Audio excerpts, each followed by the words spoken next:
Pois toda a Escritura Sagrada é inspirada por Deus e é útil para ensinar a verdade, condenar o erro, corrigir as faltas e ensinar a maneira certa de viver.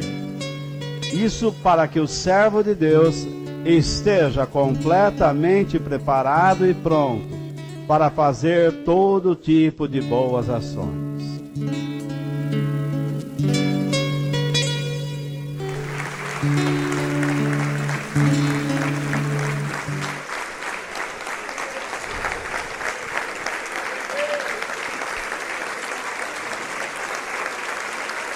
Qual é o plano ou a vontade de Deus para a minha vida?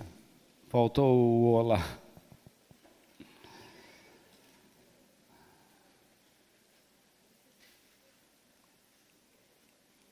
Nós estamos na 10ª semana e eu não corrigi isso. Ai, que vergonha. Mas, enfim, sempre que nós encontramos alguém que está sofrendo, dizemos, Deus tem um plano para você. Mas nunca sabemos expressar qual é.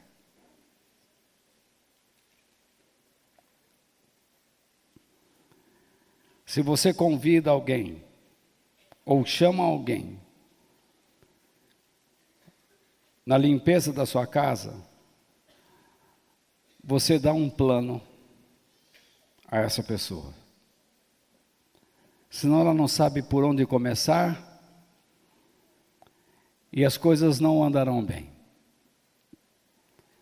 Se você vai trabalhar, você recebe um plano de trabalho.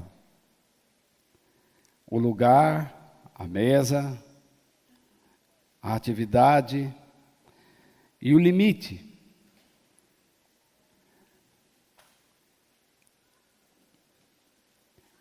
Tudo na vida exige-se planos. E Deus tem planos para nós. E eles são conhecidos. O grande problema é que nós queremos conhecer o que Deus não quer nos revelar. E o que seria isso? O dia de amanhã. O futuro.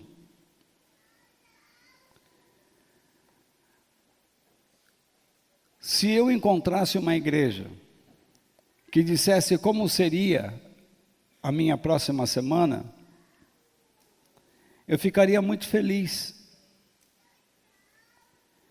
E vou dizer para vocês que a maioria dos cristãos vivem buscando isso.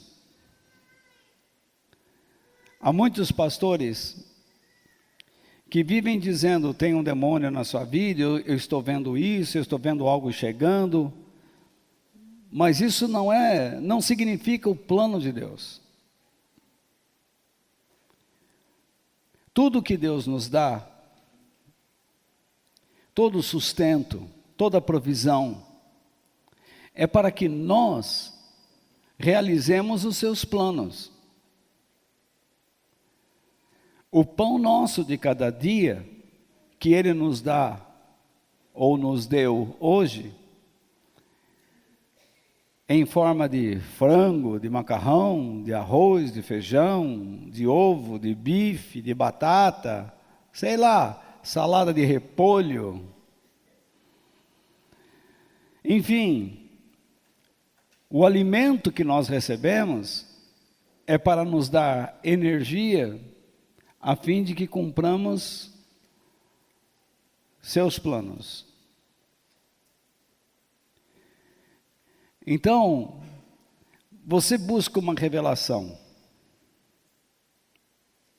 Então alguém começa a dizer algumas coisas que estão acontecendo na sua vida e que vão acontecer. Que ótimo!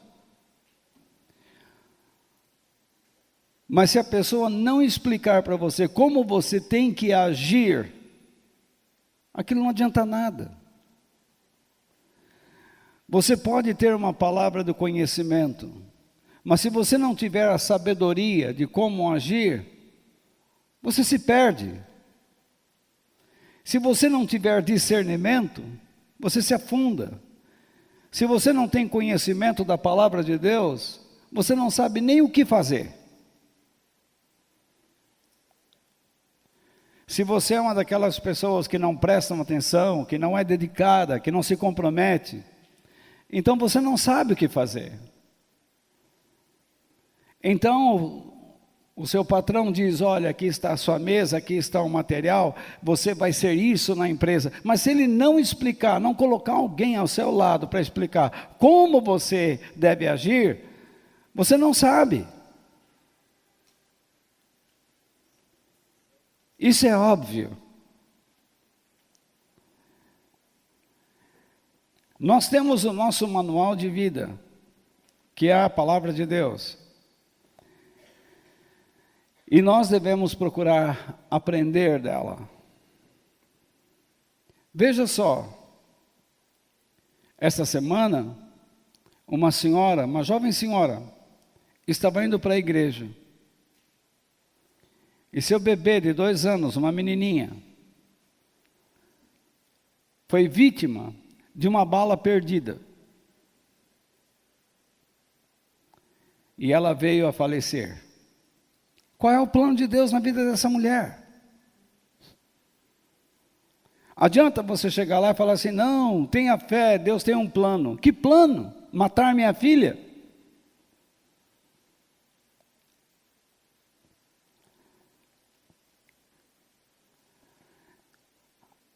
Às vezes o que eu vejo na igreja é uma competição para quem quer expressar mais poder pessoal, influência,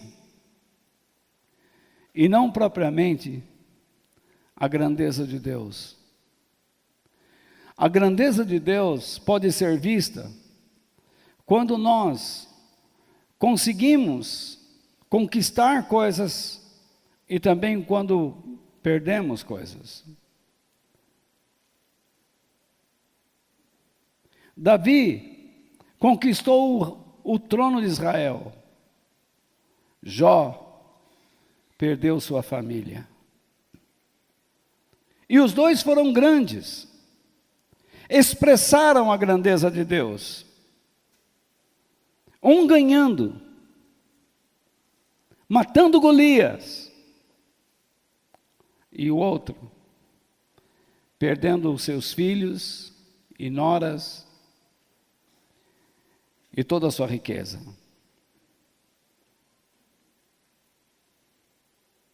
Percebe? Não é porque você serve um Deus poderoso que você não está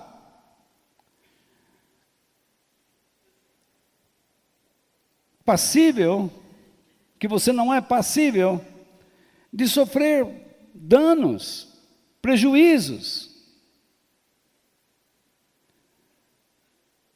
E isso me preocupa.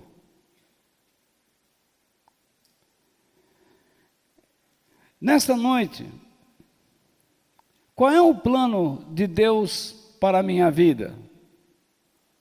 É claro que eu expresse a glória de Deus por meio de Jesus. Durante 2 semanas, eu tenho falado com vocês sobre que a vontade de Deus é que nós expressemos a sua grandeza, o seu esplendor. Mas nesta noite, eu quero falar com vocês que o cristianismo verdadeiro é aquele que expressa essa grandeza, esse esplendor de Deus, por meio do caráter, dos atributos, das peculiaridades de Cristo. Por quê? Ele, Jesus, é a imagem do Deus vivo. E ele, Jesus, é o nosso exemplo perfeito. E é aquele que nós devemos seguir para refletir o esplendor do caráter divino. O nosso texto em Romanos 11:36 nos diz: pois todas as coisas foram criadas por ele, e tudo existe por meio dele, e para ele. Glória a Deus para sempre. Amém. Aqui nós encontramos 3 verdades. Primeiro, todas as coisas foram criadas por Deus. Eu creio de todo o meu coração. Inclusive o Fausto leu um artigo científico, onde o cientista, ele ficou de me conseguir o link, mas ainda não conseguiu encontrar. Assim que ele conseguir, passo para vocês. Onde os cientistas estão descobrindo que tudo que está ao nosso redor, tudo que vemos, tudo que é criado, tudo que é a natureza, toda a natureza, o ser humano, aquilo foi criado. É isso mesmo, Fausto? Fala aí.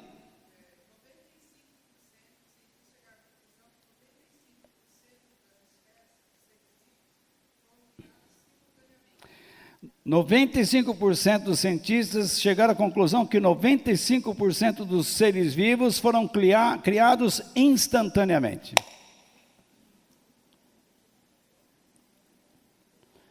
Dia a dia,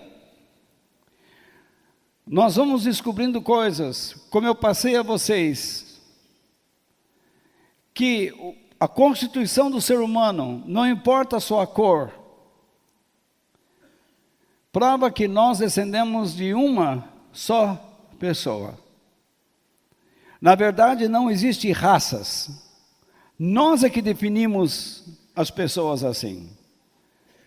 O que existe são as pessoas que vivem em determinadas regiões da Terra e pela exposição à alimentação e ao clima, elas adquiriram pigmentações diferentes para suportar a situação.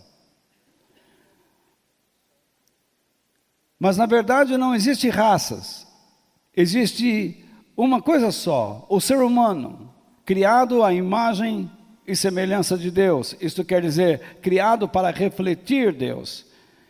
Como um espelho reflete o original. O espelho não é o original, porque um espelho também pode ter imperfeições. Até o espelho mais caro tem imperfeições e limitações. Um grande exemplo disso foi o nosso grande telescópio Hubble, que alguns espelhos precisaram ser trocados e ainda ele tem sua limitação e pode ser que um dia aumentem sua capacidade ou não, ou coloquem outro no cosmos. A segunda verdade é que tudo o que Deus criou continua existindo e sustentado por meio do seu poder. Deus sustenta a história, Deus sustenta a sua vida, Deus sustenta a minha vida e tudo que está ao nosso redor. Deus escreveu a história, Ele é o dono da história. Nada acontece nesse mundo que já não esteja escrito. Existe uma doutrina que está sendo ensinada, que o homem, é que realiza o seu destino. Deus não sabe o futuro, você que define. Cuidado, não caia nessa mentira. Isso é uma coisa diabólica. O homem pode fazer muitos planos, mas o que prevalece é o que Deus já estabeleceu. E a terceira verdade: tudo que foi criado por Deus existe para refletir a sua grandeza ou glória.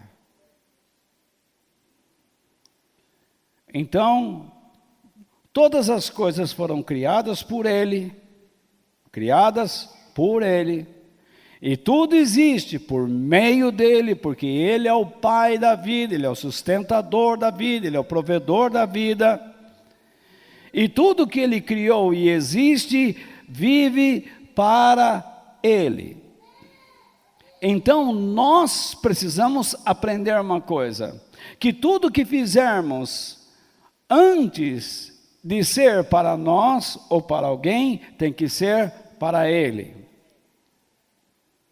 É a partir dEle que nós somos abençoados. Por isso Jesus disse: amarás ao Senhor teu Deus, Ele, e amarás ao teu próximo como a ti mesmo. Mas o que nós fazemos? Amamos a nós mesmos, tentamos tirar algum proveito da amizade com o próximo, e depois declaramos falsamente que Deus está nos abençoando. Isso não é cristianismo, isso é mentira. O apóstolo Paulo fala como o mundo estabelece sua crença lá em Romanos, ou melhor, lá em 1 Coríntios capítulo 8, ele diz, a partir do verso 5, pois existem os que são chamados de deuses, isto é, existem aqueles que estão sendo denominados como deuses. Eles não existem. As pessoas denominam um rio e chamam de Deus. As pessoas pegam a escuridão e chamam de Deus. Um exemplo bíblico: as 10 pragas do Egito. Cada uma daquelas pragas representava um deus egípcio. Então Deus disse: já que vocês amam tanto as moscas, elas são deuses a vocês, vou dá-las. E infestou o Egito de moscas. Vocês adoram o Nilo, porque na antiguidade o rio Nilo era chamado apenas de o rio. Vocês adoram o rio, ele é um Deus, vou transformá-lo em sangue. Deus rebaixou a natureza dos deuses egípcios ao nada. Porque ele disse: ouve Israel, há um só Deus, um só Senhor. Então, não existe outros deuses. Tudo que existe é uma invenção. A partir do quê? Do medo e da insegurança. Você viu um vulto e de repente viu um gato preto e se assustou, você começa a dizer que aquele gato preto é do diabo. Qual é o azar daquele gatinho ter nascido preto? Então você está dizendo que tudo que é preto é do diabo? Dá uma olhada nos noticiários. Quem está roubando mais? Quem está matando mais? Se é branco ou preto?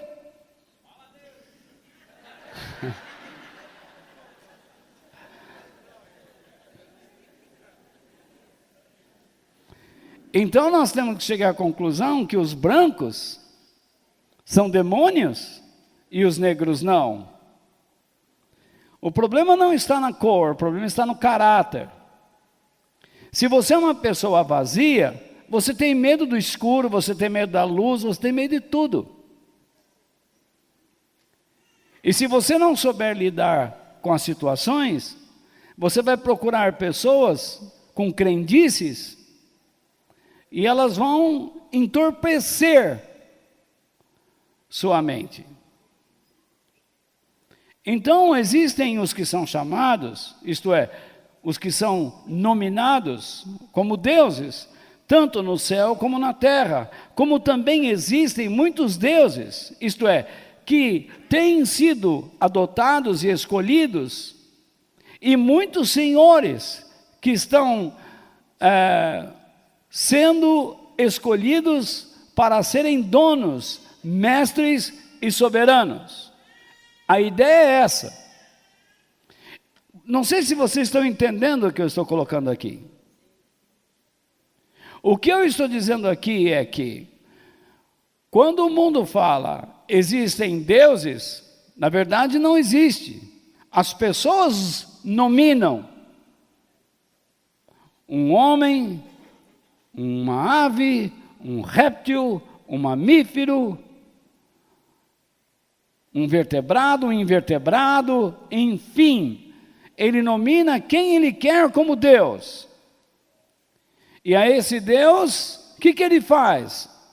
Ele o adota como Senhor da sua vida e se submete a Ele para que esse ser, essa entidade, essa nominação lhe domine, lhe governe. Tanto que Deus diz: o que são os ídolos? Eles têm olhos, mas não veem. Têm boca, não falam. Têm ouvidos, não ouvem. Têm mãos, não apalpam. Têm pés e não andam. E vocês se dobram perante eles. Que tolice, diz Deus.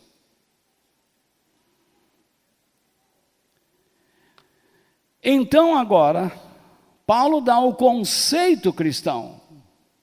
Porém, eu faço questão de frisar, porém, entretanto, todavia, mas,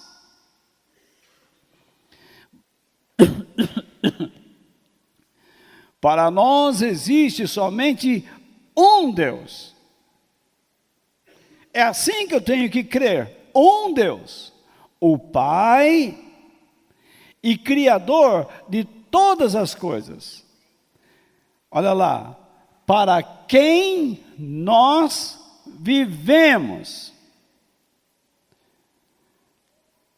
Eu estou cansado de ver conselheiros, estudos bíblicos, em toda parte,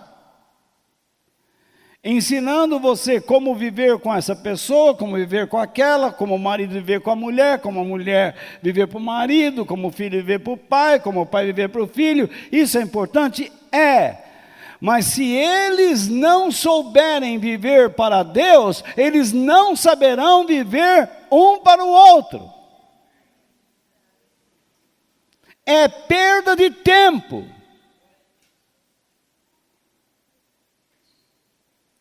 Se nós, como cristãos, não cumprimos o nosso papel dado por Jesus Cristo, nós perdemos tempo. Por isso que Paulo diz: e existe somente um Senhor. Lembra que ele falou de Senhor e dono? Que as pessoas adotam como donos, como mestres. Ele diz: para nós só existe um dono, um mestre, um só Senhor, que é Jesus Cristo. Por meio de quem todas as coisas foram criadas, e por meio de quem nós existimos. Se o texto inicial diz que todas as coisas foram criadas por Ele.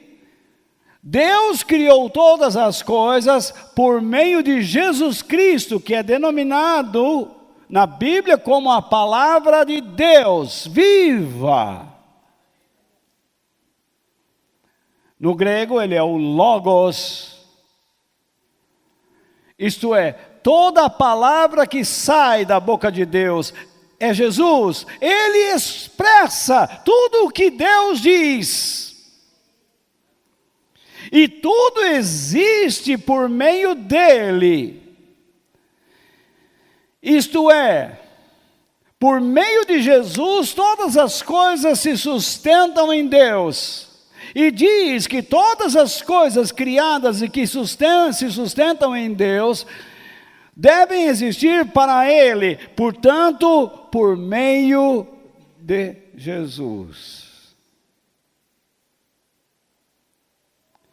O cristão, ele entende e ele crê que há somente um Deus, o Pai, o Criador de todas as coisas.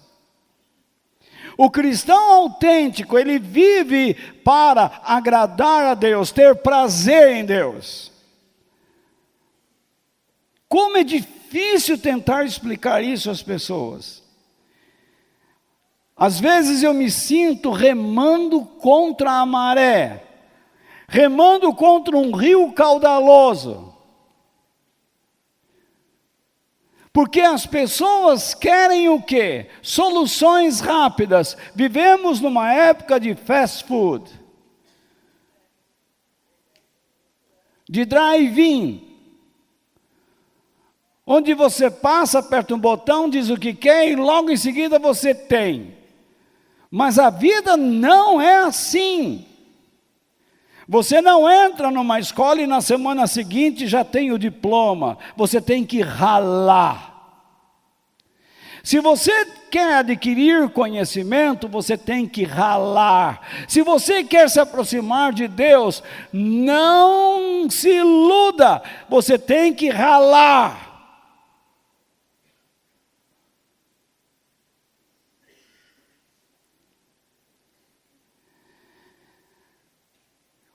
O cristão verdadeiro é uma nova criação de Deus. Isto é, ele foi reconstruído, convertido em uma nova pessoa. É o que Paulo diz, aquele que está em Cristo é uma nova criatura. As coisas velhas se passaram e eis que tudo se fez novo. Você já não é mais o que era antes. Se você vive como vivia antes, então nada aconteceu na sua vida. Ou se aconteceu, você jogou no lixo. Você não quer. A fé do verdadeiro cristão se mantém viva em Deus através da sua unidade com Ele.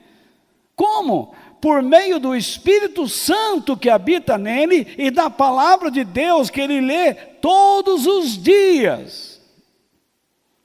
Porque se você não lê a palavra de Deus, o Espírito Santo não consegue te instruir. Imagine que você aceitou um curso de matemática. E você foi até aquela escola ou aquele curso e pagou. Mas você não frequenta.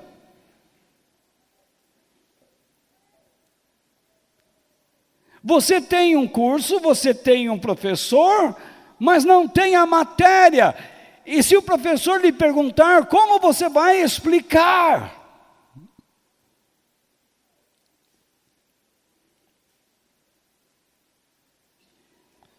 Você vai num curso de culinária e você pagou, você tem um fogão, você tem panela, você tem colher, você tem faca, você tem tudo. Você tem um professor, mas você não escuta, você não aprende. Como você vai saber os segredos da culinária se você não tem subsídios. Você tem uma igreja, você tem um pastor, você tem a Bíblia, você tem Deus, você tem o Espírito Santo em você, mas a Bíblia não entra lá.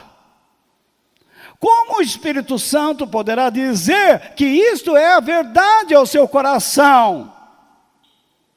Quando todo mundo diz isso é bobagem, não é. Tudo que Deus disse está acontecendo. Nenhuma profecia de Deus falhou e nenhuma falhará. Jesus disse que vai voltar e eu creio, ele vai voltar, porque todos os sinais indicam a sua volta.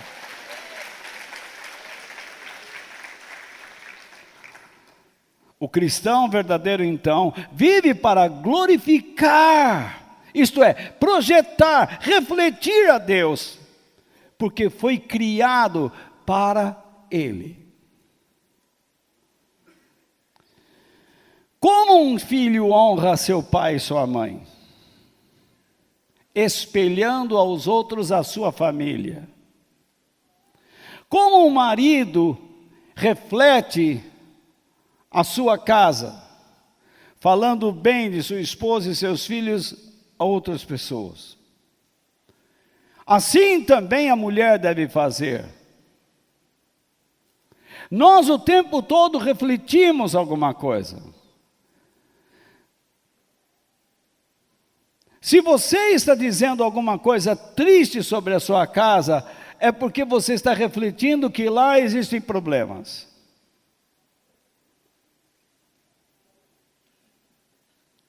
Se você reflete alguma coisa da sua alma, alguma insegurança, é porque dentro de você existem problemas. Que você não tem subsídios para controlar, manusear. Você não está sendo educado a lidar com isso. E então chega alguém e diz assim, não, vamos orar, em nome de Jesus, sai. Como sai?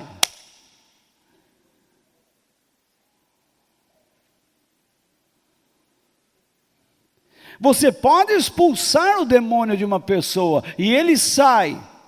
Mas como você pode expulsar maus hábitos? Me responda. Como você pode expulsar a negligência? Como você pode expulsar a falta de educação? Como você pode expulsar a falta de compromisso? Como você pode expulsar a mentira de uma pessoa?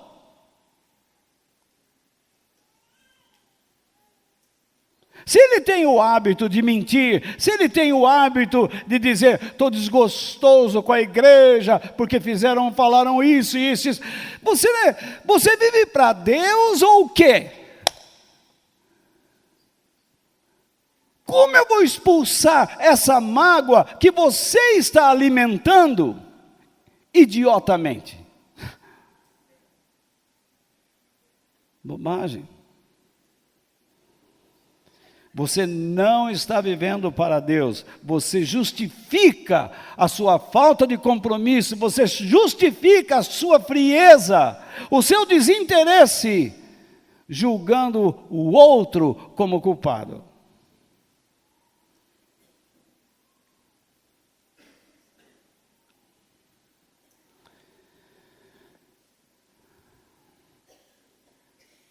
Isso é o óbvio. Se não há unidade com a pessoa de Cristo, se não há harmonia, amizade com Ele, não há cristianismo autêntico. Jesus não pode ficar fora da nossa fé. É muito bom falar de Deus, é muito bom falar Deus é grande, mas Jesus é a pessoa que nos une a Ele.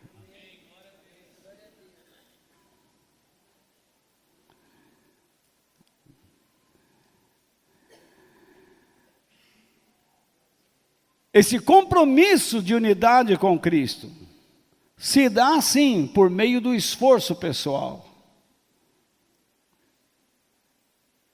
Como é que eu posso expulsar a falta de diligência, a negligência de alguém? Deus mesmo diz: maldito é aquele que faz a obra do Senhor relaxadamente, de qualquer jeito.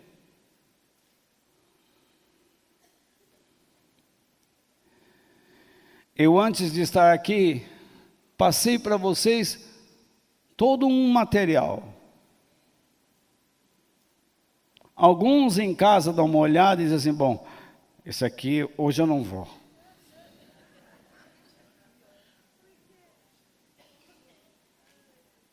Vocês recebem nos seus smartphones, isto é, aqueles que dão o seu número para que eu coloque na lista de transmissão. Ou se não, você recebe por meio de um irmão que bondosamente compartilha com você o arquivo. E peço que vocês relevem alguns erros gramaticais ou por esquecimento de palavras, porque ainda isso tudo não foi corrigido, mas eu quero que vocês tenham o material em mão para que vocês me acompanhem. Jesus é tão importante que Paulo escreveu aos cristãos de Corinto o seguinte: sigam, isto é, imitem, reproduzam, reflitam o meu exemplo. Como eu disse, o filho reflete seu pai e sua mãe aos outros. É assim que ele honra. As pessoas dizem assim: por que você age assim? Porque eu gosto do meu pai e da minha mãe. Que isso? Vamos lá para uma baladona aí na madruga. Não. Não preciso disso. Desculpe, mas eu não vou. Mas por quê? Porque minha mãe e meu pai, eles esperam por mim em casa. Que isso? Nós estamos vivendo outros tempos.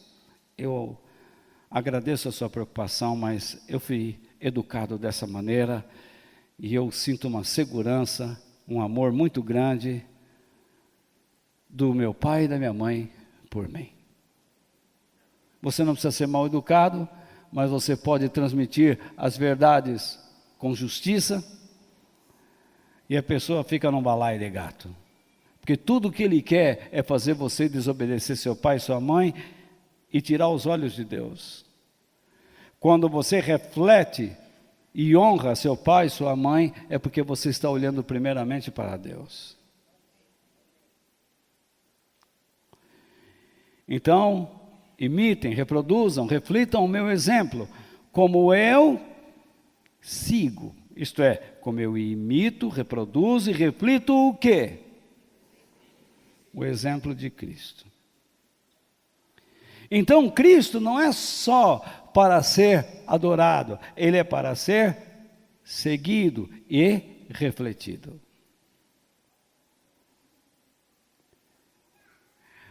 Na igreja cristã só se prega assim: hoje você vai receber poder, prepara, Deus tem uma chave, Deus tem uma mala, Deus tem não sei o quê, Deus vai te dar, se você tiver fé, recebe, se não tiver fé, não recebe. Isso, gente, já cansou. Vivemos um século ouvindo essas coisas, e o mundo está piorando. Você vai nas igrejas, em todos os lugares hoje, na maioria pelo menos, e estão dizendo: Deus quer que você prospere financeiramente, e você está empobrecendo, o dinheiro está encurtando nas suas mãos.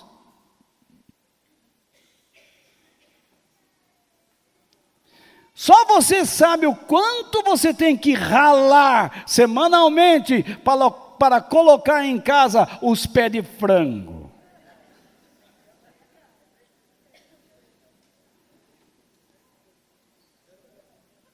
Porque eu lembro lá na roça que tinha uma briga por causa daquele pé. Quem vai chupar o pé do frango e o pescoço?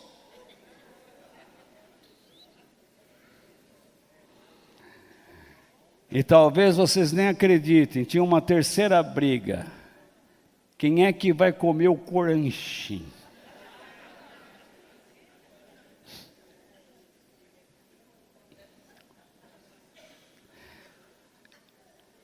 É onde fica a última pena. Então,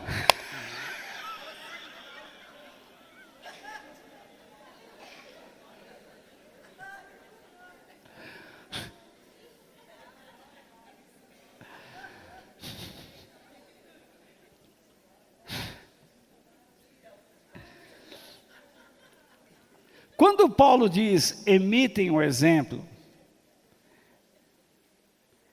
ele está se referindo, o exemplo de Cristo, que ele imitava, ele está se referindo ao que ele estava dizendo anteriormente. Nós podemos fazer qualquer coisa, mas nem tudo convém. Porque nós devemos avaliar se as nossas atitudes, palavras, pensamentos são úteis a Deus e ao próximo. Nós não vivemos para Deus, então a nossa vida deve ser avaliada por esse princípio.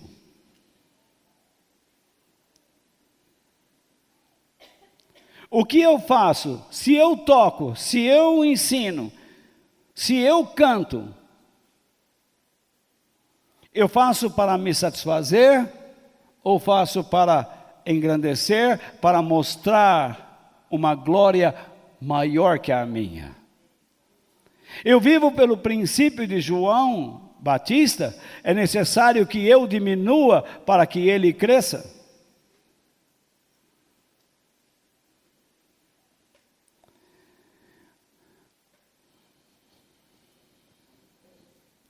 Então, minhas atitudes não devem ser prejudiciais, espiritual e moralmente falando, a ninguém.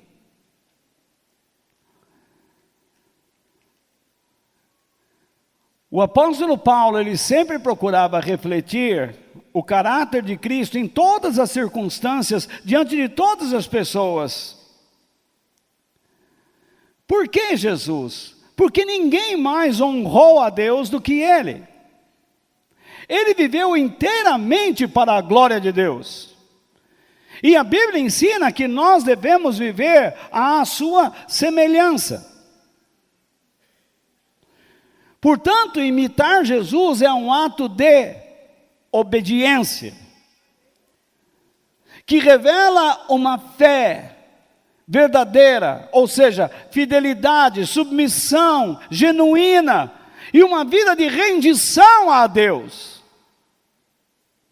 Jesus viveu para glorificar a Deus. Ele dizia, eu não posso fazer nada por mim mesmo, senão somente aquilo que eu ver o Pai fazer, vir o Pai fazer, então semelhantemente faço. Jesus viveu para glorificar a Deus. Ele mostrou às pessoas os atributos, as características, as qualidades, as particularidades do caráter divino. Jesus conhecia a mente de Deus, os pensamentos de Deus, os caminhos de Deus.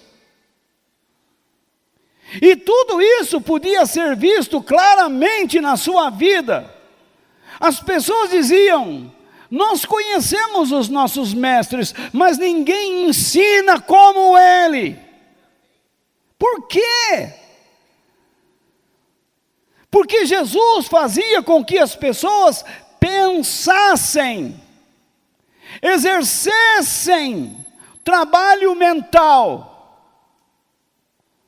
Suas pregações não vinham como aquele caixote, tudo pronto.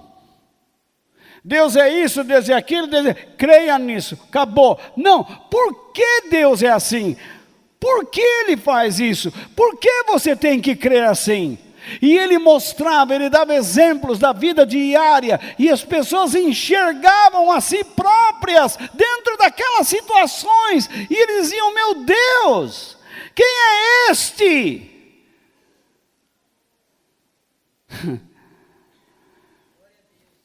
Esse foi o fruto da ação poderosa do Espírito Santo na vida de uma virgem, chamada Maria, que experimentou um milagre divino. O anjo chegou e disse: mulher, o Espírito Santo vai te envolver com uma sombra, com a sua sombra, e então você vai ficar grávida pela ação de Deus. Será um milagre. Um milagre significa que não haveria nenhuma intervenção humana, porém, existia a necessidade da sua cooperação. Isto é, da sua rendição, da sua obediência, da sua confiança à vontade de Deus, ao plano que iria acontecer na sua vida. O anjo não diz: Maria, Deus tem um plano.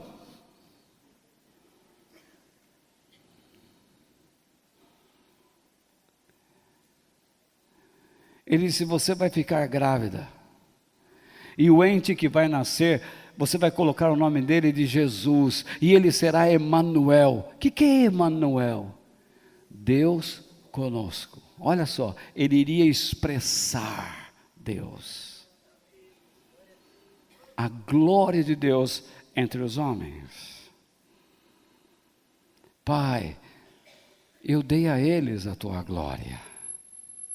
Quem vê a mim, vê o Pai. Veja que interessante. Deus veio a Maria e deu a ela quem? Jesus. Maria, em cooperação com Deus, ofereceu ao mundo quem? Jesus. Jesus, por sua vez, mostrou ao mundo o quê? Quem era Deus. Deus era mostrado por Jesus. Portanto, sem Deus, ninguém consegue perceber quem Jesus é. E sem Jesus, ninguém consegue conhecer a Deus como Ele é.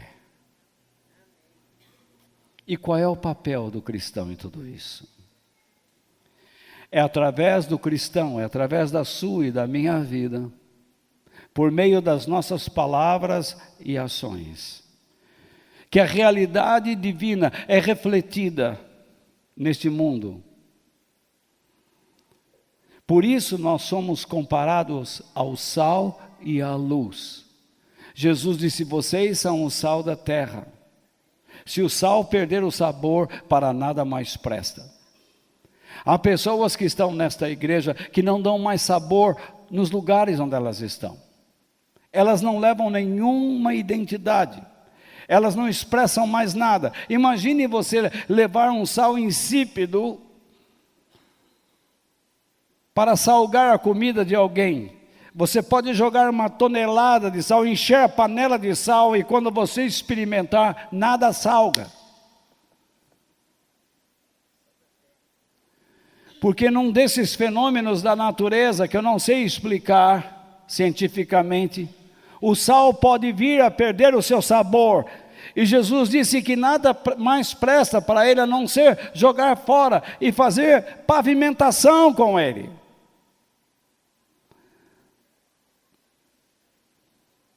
Jesus disse: vocês são a luz do mundo, não se pode esconder essa luz. Deus acendeu uma luz dentro de você. O sabor é Jesus, a luz é Cristo. E Ele coloca essa luz onde Ele quer, na casa que Ele quer, no lugar que Ele quer, tanto para brilhar como para salgar.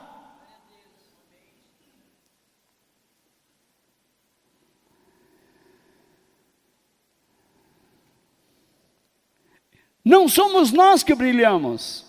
Não existe sabor nenhum em nós. O sabor em nós é um odor de morte.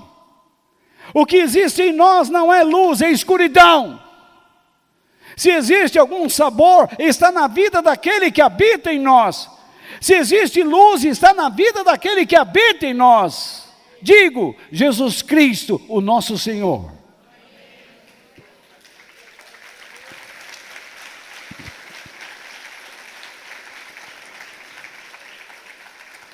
Nós nos tornamos no que somos porque Deus veio a nós e nos levou a Jesus. Porque Jesus mesmo disse: ninguém pode vir a mim se não for trazido pelo Pai.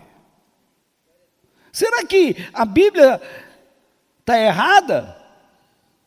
Será que você tem o direito de escolher a data que você vai se entregar a Deus? Eu encontro muita gente dizendo assim: a hora vai chegar. Você não sabe. Isso me dá desespero. Eu vi pessoas na minha família, eu pensei que eles iriam se encontrar um momento com Deus, mas não se encontraram, morreram sem se entregar a Cristo.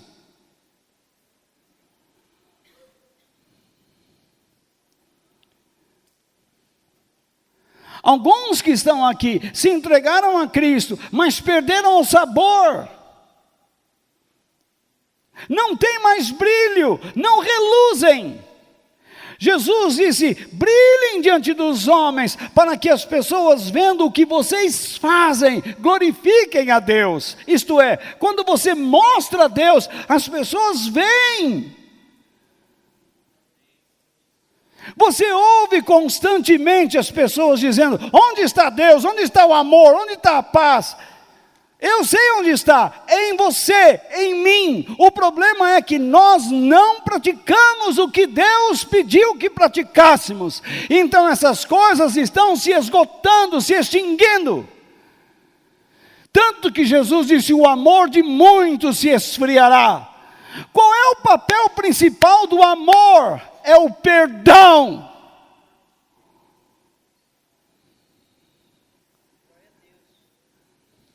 Se não existe perdão, não existe amor nenhum.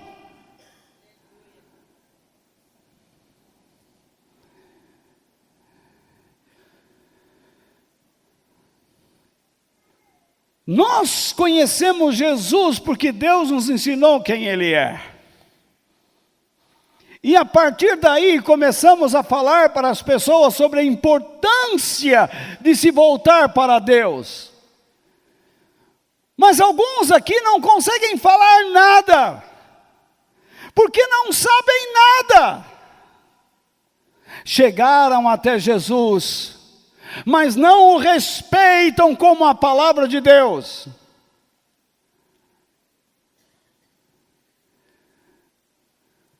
Buda não é os escritos.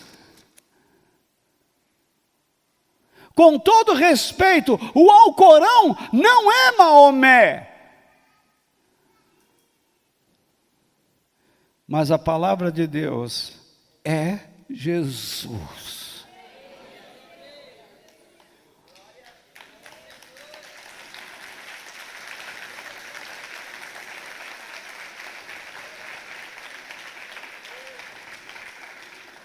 Essas palmas não glorificam ninguém.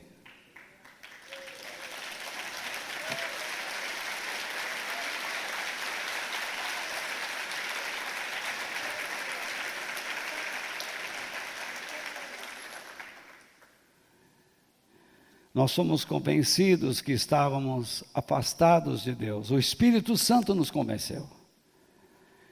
Pedimos perdão dos nossos pecados e aceitamos o chamado divino em nossas vidas para refletir a grandeza de Cristo. As pessoas, por isso Jesus disse: vão a todas as pessoas, falem do Evangelho. Ensine-as, batize-as, em nome do Pai, do Filho e do Espírito Santo. O que é isso? Da Trindade, dessa grandeza.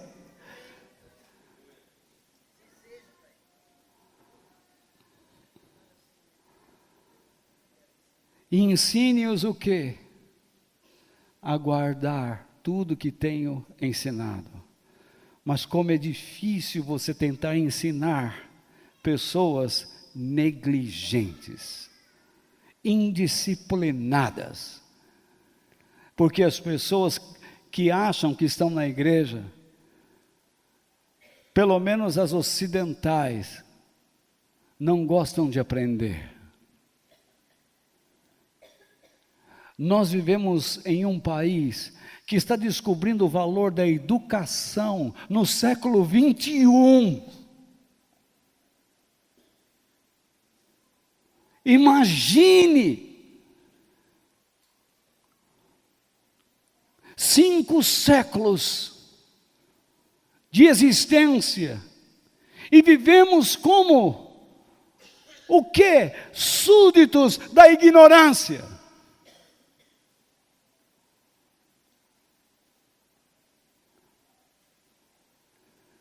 Perdemos o direito ao conhecimento, à saúde, à cultura. Poucos se apoderaram disto. E agora o povo está descobrindo que tem voz. Mas que voz?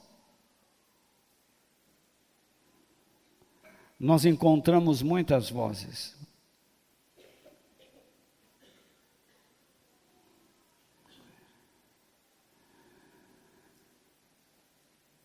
Uma miscelânea.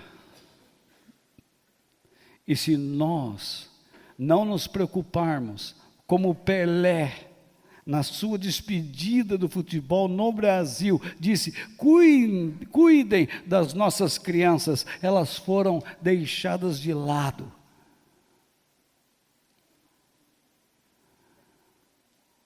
O resultado está aí.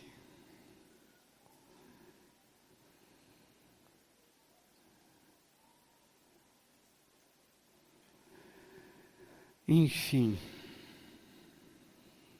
o cristão entende, aprende, entende e crê que expressar Jesus é a sua missão e encara essa missão como seu prazer, como sua satisfação, porque ele sabe que quando ele consegue falar a uma pessoa sobre a grandeza, o esplendor de Deus, isso agrada ao Pai. Quando você consegue sentar com seu filho e falar: filho, a vida não é só dinheiro, filho. A vida não é só isso. Se você colocar o dinheiro como alvo da sua vida, ele vai dominar você. E você vai mentir, vai enganar. Você vai enlouquecer. E se alguma coisa lhe acontecer e você não chegar até ele, você estará perdido, enlouquecido, deprimido. A vida é servir a Deus. Deus vai dirigir os seus caminhos. Se você tiver que ficar rico, você será rico. Se não, você terá tudo o que precisar.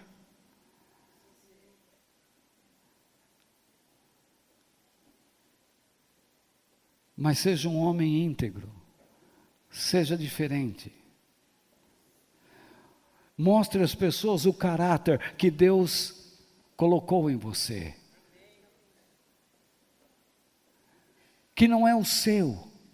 Porque você, por qualquer motivo, pode mudar sua maneira de viver num instante.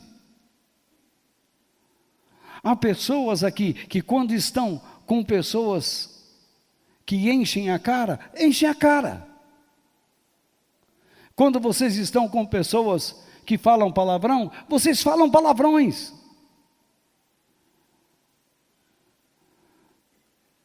Vocês não conseguem se controlar.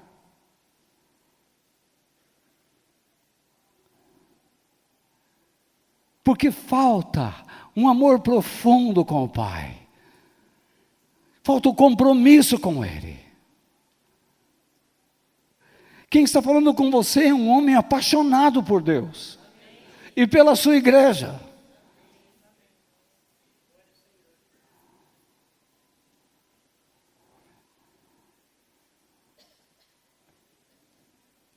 O Espírito do Senhor está dentro de nós, a fim de que nós tenhamos a sua ajuda para lutarmos contra o quê? Contra os nossos mais vis ou desprezíveis desejos. E Ele nos auxilia a expressarmos a excelência do caráter do Senhor. Você pode estar certo. Eu ouço certos discursos na Câmara, no Senado, e eu fico perguntando, quem eu convidaria à minha casa para tomar um café?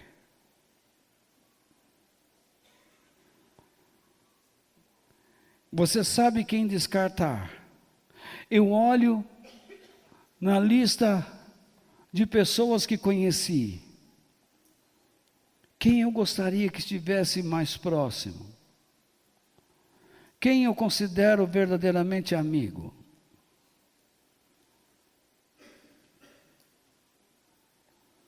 Você tem uma gama de pessoas, mas talvez se você colocar na ponta do lápis, vai caber na palma de suas duas mãos.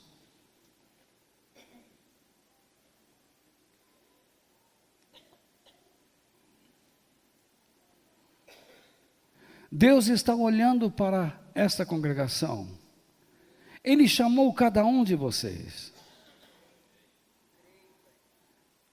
Deus está olhando para o mundo todo. Ele chamou cada um dos cristãos. No entanto, Ele diz, muitos são chamados, mas poucos são escolhidos. Não sou eu quem digo. É Ele. Você pode forçar a interpretação que quiser. Eu estou cansado de ver teólogos por aí forçando interpretações. Aceite o que a Bíblia diz.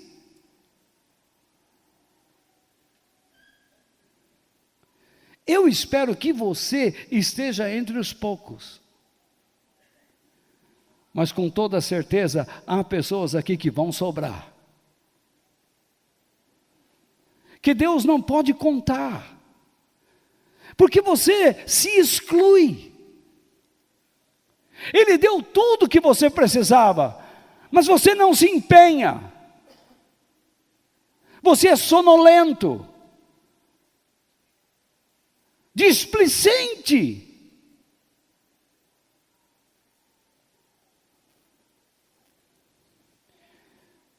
Orgulhoso, egoísta. Vive só atrás dos seus interesses. E diz que é útil, mas útil ao quê? A si próprio.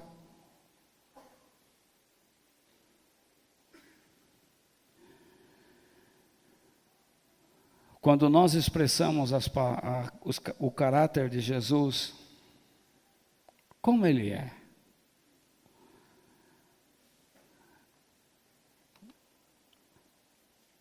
Jesus foi o fruto do Espírito Santo em Maria. E Ele é o fruto do Espírito Santo em nós. Quem colocou Jesus no ventre de Maria? O Espírito Santo. Quem colocou Jesus em nosso espírito? O Espírito Santo. Então Ele está dentro de nós para se exteriorizar, para ser refletido, expressado, manifestado, visto, mostrado, declarado. Sei qual é outro termo que eu poderia encontrar nesse bendito dicionário. Gálatas capítulo 5, versos 22 e 23, nos dizem: mas o Espírito de Deus produz o amor, isto é, a atitude que perdoa facilmente a maldade. Ah, mas esse Walter só fala de perdão, de perdão. Você quer que eu fale sobre o quê?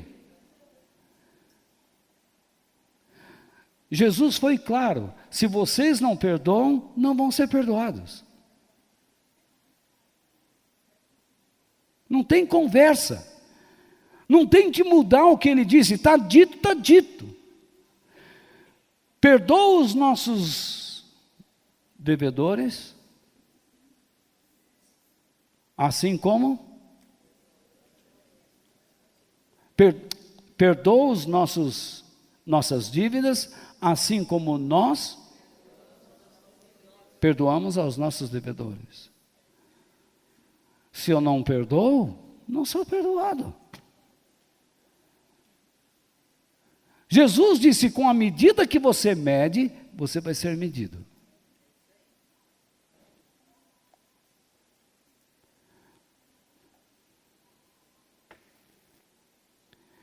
O Espírito de Deus produz a alegria. O que é isso? O prazer ou satisfação em Deus. Não é alegria. Eu já vi pregador falando assim: ser cristão é ser alegre, culto é alegre, todo mundo rindo. Vira para o teu irmão, dá um sorriso. Que imbecilidade. Você entrou hoje aqui, perdeu o emprego ontem. Aí eu mando, dá um sorriso. Você quer chorar, cara. Você não sabe como você vai sustentar os seus filhos, sua família. E a sua mulher já está em casa dizendo assim: não vai sair para arrumar emprego, vai para a igreja. A igreja vai te dar o quê? O pão, a manteiga, o leite. Sua vida virou um inferno.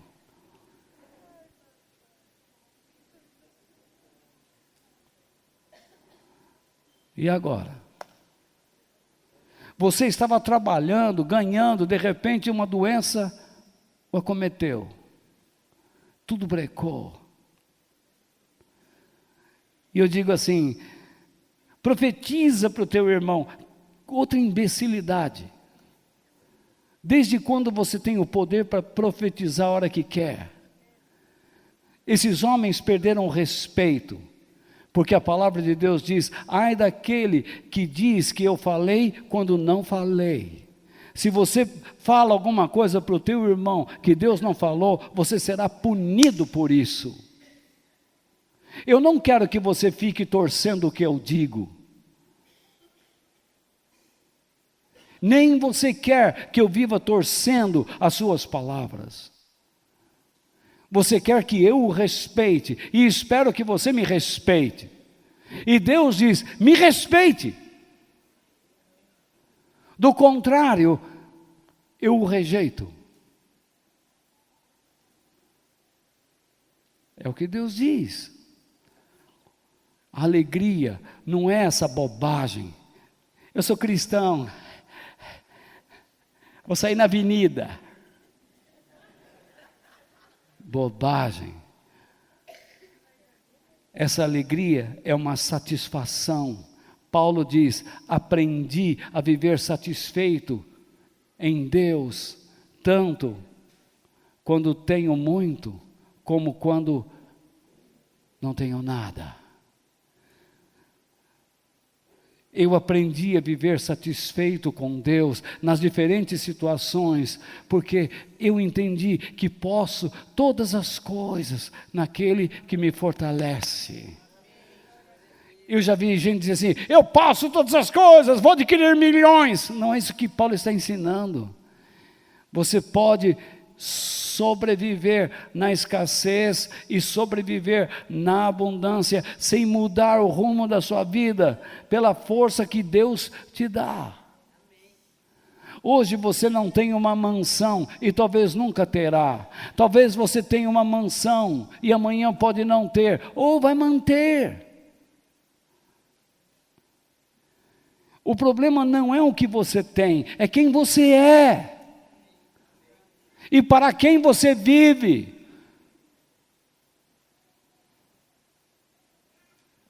Quem você é.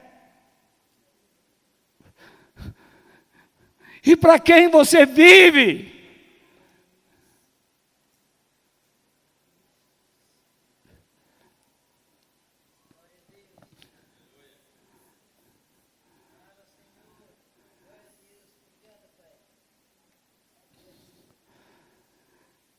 O Espírito de Deus produz a paciência, a paz.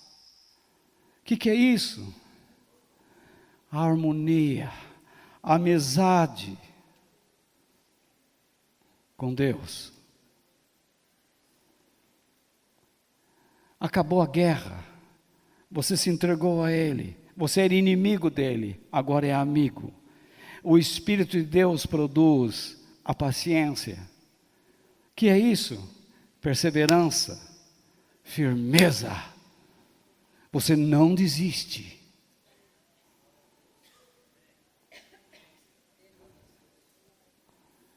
O diabo gritou nos meus ouvidos: acabei com você.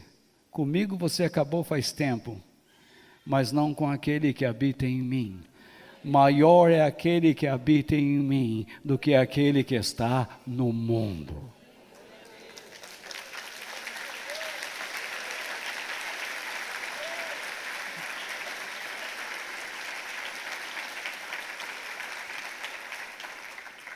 O Espírito de Deus produz delicadeza.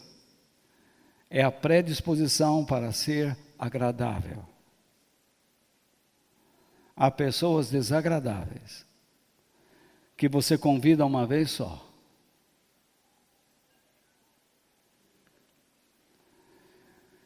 O Espírito de Deus produz a bondade, isto é, honestidade de coração, ao oferecer o que pode ser útil. Isso chama-se, em outros termos, graça, e não barganha. Você não faz comércio com aquilo que você oferece. A minha amizade com você tem que ser verdadeira. Eu sou amigo de alguém pobre e de alguém rico, e vou fazer de tudo para não contaminar esse relacionamento, para extrair alguma coisa que você tem por causa da nossa amizade. Não existe interesse. O meu desejo é oferecer a você o que Deus me dá. Você nunca me ouviu, nesses longos anos que estou aqui, eu procurar você para ficar retirando coisas da sua vida. Desejo que você prospere mesmo, é o meu desejo, mas nem todos prosperarão de igual modo. Mas lutem, trabalhem, estudem, porque essa é a vontade de Deus.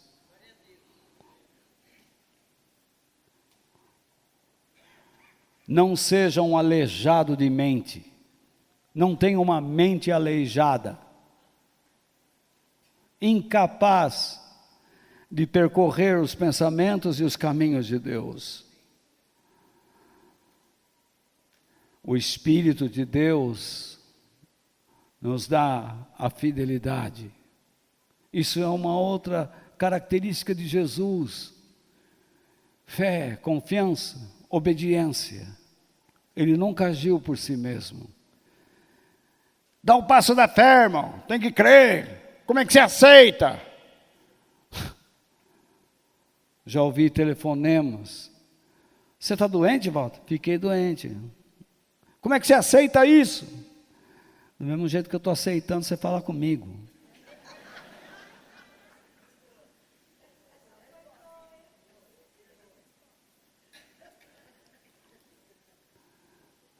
Temos recebido tantas coisas boas de Deus, por que não recebemos também as desagradáveis?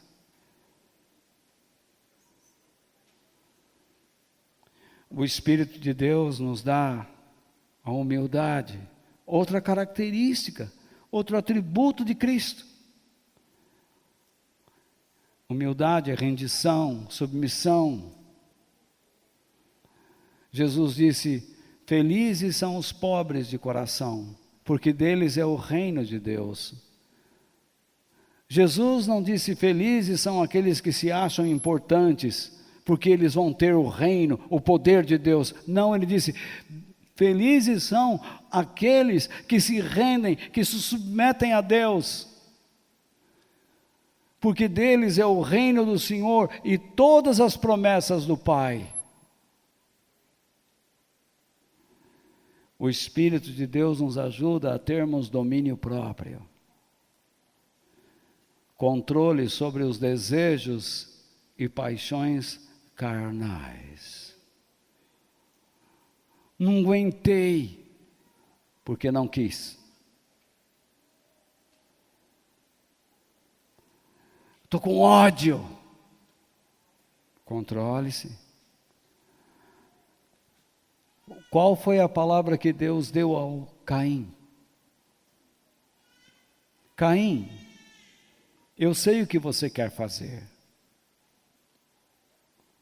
O pecado está aí, à porta. E cabe a você dominá-lo. E Deus se retirou. A bondade, meu irmão, e o mal está em você, está em mim. Quem eu vou refletir?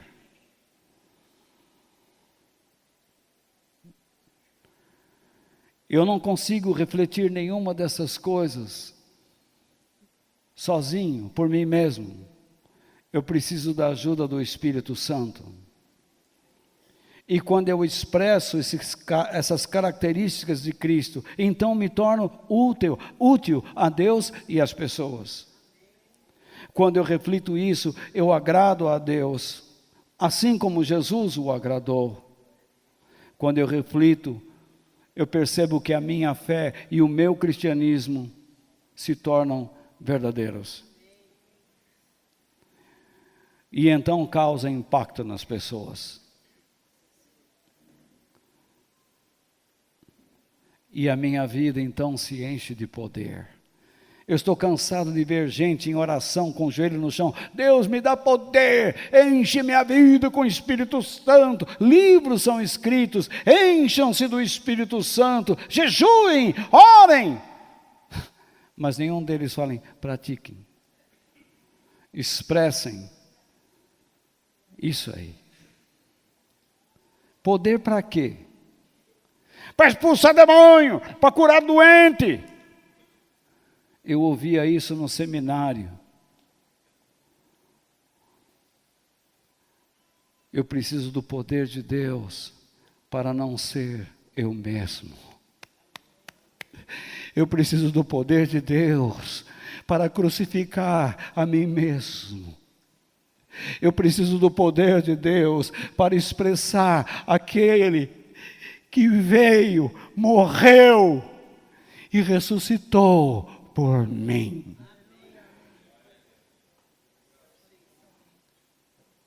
Cansei dessas doutrinas humanas que só exaltam o ser humano e não exaltam o Senhor da glória. Eu preciso terminar. Eu sei que eu e você iremos falhar e falhar muito. Mas se nós amamos realmente a Deus, olha para mim.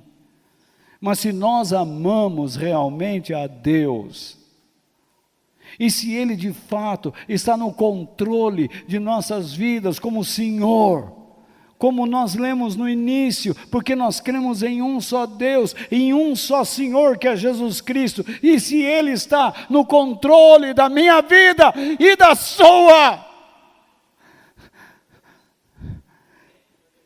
seremos perseverantes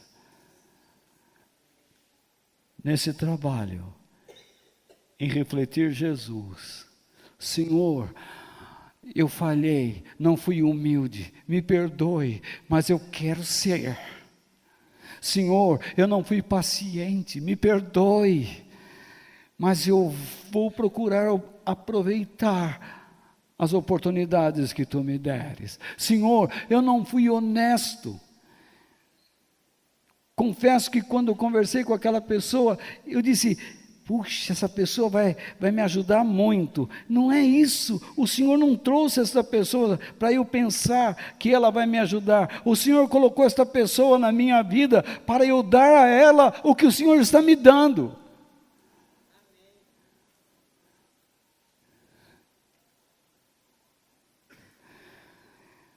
Ai, nesse emprego eu vou ganhar muito mais. Senhor, pelo amor do teu nome, me perdoe. Eu estou colocando a satisfação no foco errado. Eu estou lá para servir a Ti. O salário, ele está em segundo plano. O primeiro plano é eu ser íntegro, ser uma pessoa honesta, ser uma pessoa que vai expressar a sua glória. Aquele salário, quando vier à minha mão, se o Senhor quiser todo ele, te darei. Porque o Senhor pode até me dar em dobro e triplo, ou não dar nada. Darei o que é teu. E que o Senhor me ensine a viver com aquilo que o Senhor quer que fique em minhas mãos.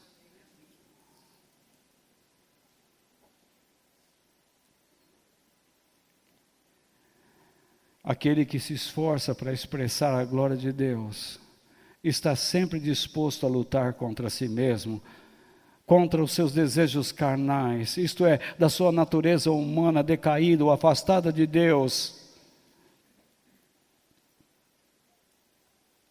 Aqueles que desprezam a Deus se tornam inúteis à vontade e aos planos do Senhor. O apóstolo Paulo fala no próprio livro de Gálatas, no capítulo 5, dos versos 19 ao 21, que eu vou apenas ler com vocês. As coisas que a natureza humana produz são bem conhecidas. Elas são a imoralidade sexual, a impureza. Lembra que nós tratamos disso já semana passada? As ações indecentes, a adoração de ídolos, tratamos isso hoje. Tem boca e não fala, expressa a estupidez humana.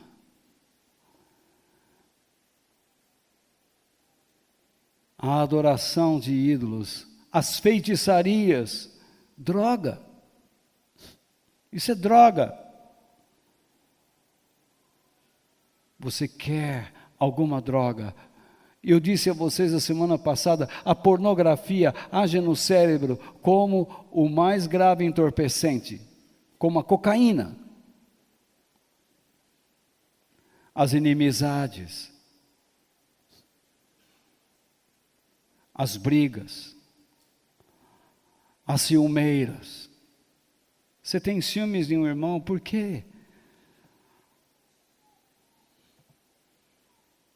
Os acessos de raiva, a ambição egoísta, a desunião, as divisões, as invejas,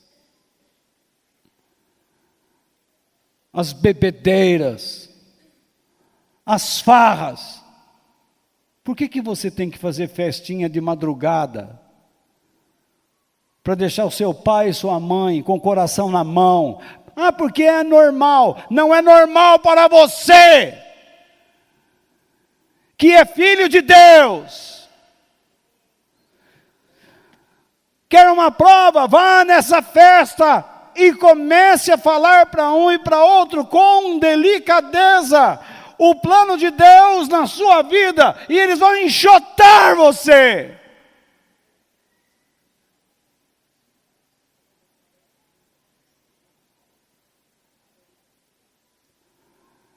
As invejas, as bebedeiras, as farras e outras coisas parecidas com essas, escute. Repito o que já disse. Os que fazem essas coisas não receberão o reino de Deus, isto é, não serão participantes, não herdarão tudo o que tenho para lhes dar. significa que não tem parte com Deus. Vocês podem depois estudar uma série de referências lá. Na verdade, o material que eu dei a vocês está repleto de referências. É só ter vontade de descascar esse abacaxi. A proposta de Deus não é forçá-lo a seguir, mas é que você escolha entre o bem, isto é, entre aquilo que é útil e o que é mal, o que é inútil, entre a vida, isto é, a renovação, a vida restaurada, recriada do alto, e a morte, isto é, um estado de morte, mental de morte, uma pessoa afastada de Deus, longe da vida. Você tem que escolher. Parece-me que em certos momentos Deus nos dá a liberdade de sermos donos do nosso destino, por meio das nossas escolhas. Escolham. Mas eu coloco aí, lembre-se sempre, você está livre para escolher o que quiser, mas estará amarrado às consequências das suas escolhas. Deus diz: hoje estou deixando que vocês escolham entre o bem e o mal, entre a vida e a morte. Em meu coração, escolham o que quiser, a decisão é sua. Eu simplesmente existo para expressar os pensamentos de Deus, os caminhos dele, a verdade dele. Por alguns, serei injustamente punido. Outros me sustentarão com as suas orações. Alguns se levantarão daqui e dirão: nunca mais piso nesse lugar. Porque o que você quer é a mentira. Outros dirão: encontrei um oásis, pelo menos por enquanto. Vou descansar um pouco para seguir viagem. Beba da água, e ela, você perceberá muito em breve, que ela formará em você uma fonte que saltará para a vida eterna.